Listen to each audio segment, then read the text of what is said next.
શુભમના પપ્પાને પેરાલિસિસ થયું છે, 8 દિવસ હોસ્પિટલમાં રહ્યા હતા અને અત્યારે એને ધીમે ધીમે રિકવરી થઈ. આપણે ભગવાનને એના પપ્પાને સારું થઈ જાય એના માટે આપણે ભગવાનને પ્રાર્થના કરીએ. તો આ મંત્ર છે સર્વમંગલ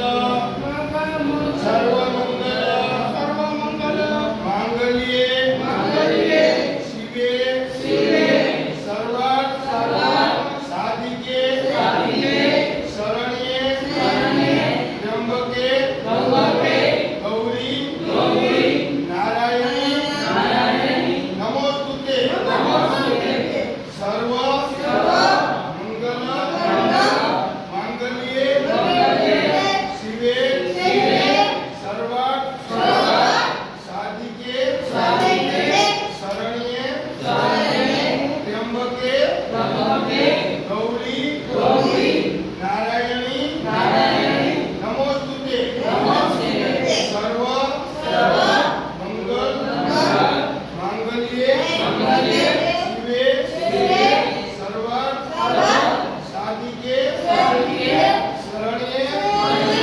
ત્ર્યંબકે ગૌરી નારાયણી નમોસ્તુતે. ભગવાનને આપણે પ્રાર્થના કરીએ કે શુભમના પપ્પાને વહેલામાં એટલું સારું થઈ જાય, એ નોકરીએ જાય અને શુભમની જે જવાબદારી છે એ શાંતિથી વહન કરી શકે. તો બધા આપણે તાલી પણ પાડશું ભગવાન.